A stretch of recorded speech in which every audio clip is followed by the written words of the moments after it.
Hello there, welcome back to my channel. I am JR the Bear, and today I'm going to be introducing you to the Wishender exotic bow that you can acquire from the Shattered Throne dungeon during week 3 of the Dreaming City cycle. Jumping right in, I'm going to go over its perks for you, then tell you my thoughts about it in PvE and then PvP, and tell you what my overall thoughts about the weapon in its entirety are.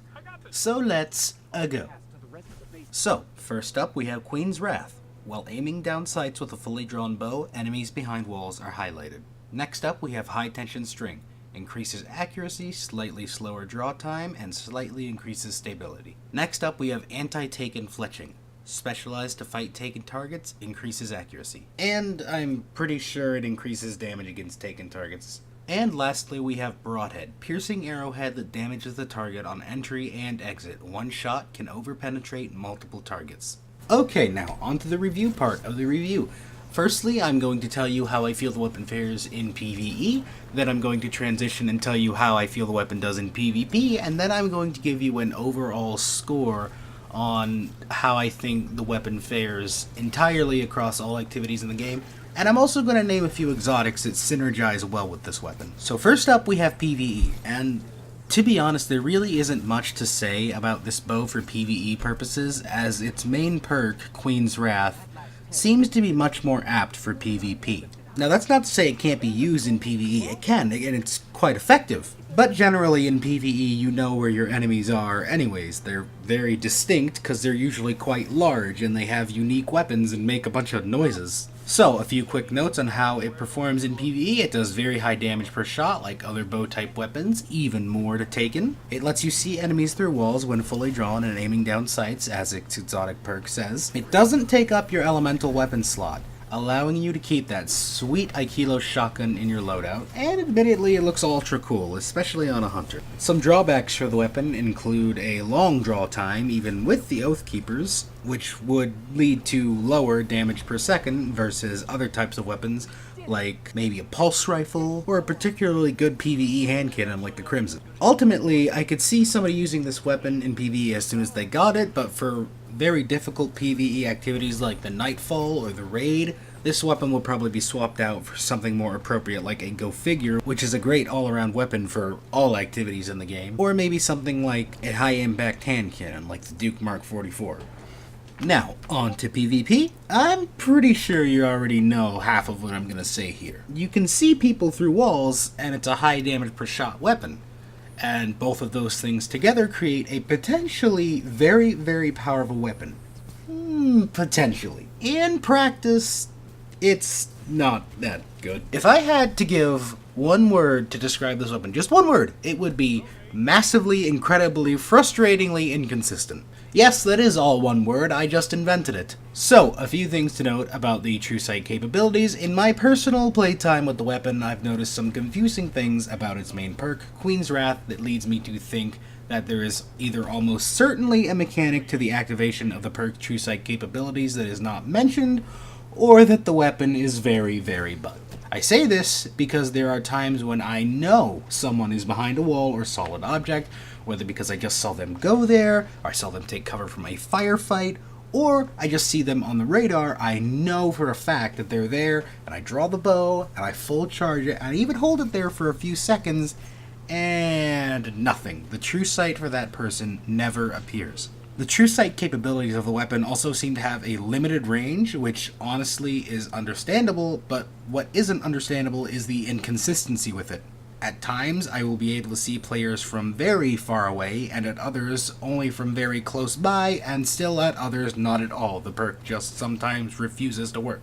There also seems to be a thickness limit to what it can see through. If an object or terrain is too thick, you won't be able to see through it. Again, I say seems because at times I can see through multiple layers of terrain in in-game environment, but at others I can't even see through single walls. This weapon is very, very inconsistent. In fact, it's so inconsistent that its second perk sometimes just doesn't work either, and by sometimes I mean like 80% of the time.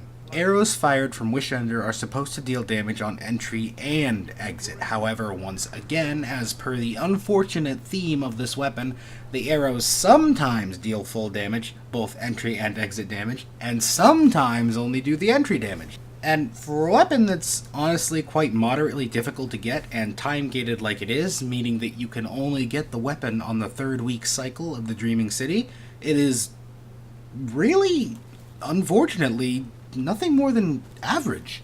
I say average and not poor because when the weapon does work, it works quite well. It's a weapon that requires practice and a fine, precise hand to use effectively and take full advantage of, especially in the Crucible.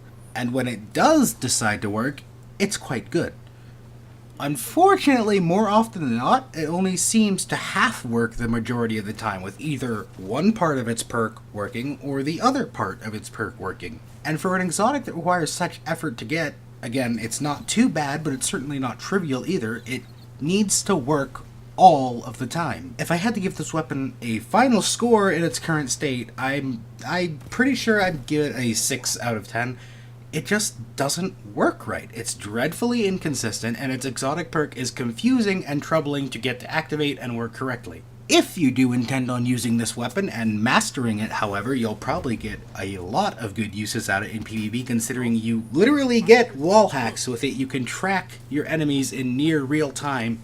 Snipers will never get the drop on you again because you can see them before they can see you, which is lovely. So some exotic armor pieces that would mesh well with this weapon include the Oath Keepers, obviously. You know, you can hold that charge on the bow indefinitely and just have everyone on the map revealed to you. Or maybe not, because again the weapon is extremely inconsistent and just does what it wants.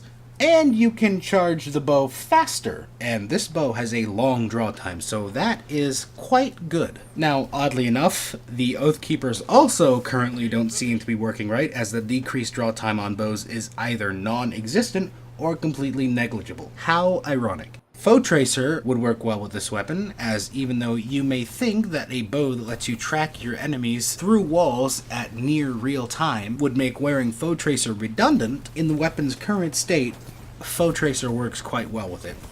The One-Eyed Mask, as it allows you to track as well as Foe Tracer, but for longer, and gain an overshield if you actually kill the player who has invoked your vengeance, and the Knucklehead Radar to keep anyone from sneaking up on you while you're tracking other players through walls. And that's going to do it for this exotic review. Personally, I would give the Wishender a 6 out of 10 for the exotic review score. However, if its perks worked properly, I could probably give it an 8 out of 10. In fact, I think I would give it an 8 out of 10, but because it's so inconsistent and confusing to use, it really drags it down into the 6 out of 10 territory. Thank you for watching, and I sincerely hope you enjoyed this video. Be sure to tell me what you think of the Wishender in the comments down below, and be sure to like this video and subscribe if you enjoyed it. With all that being said, I will see you next time.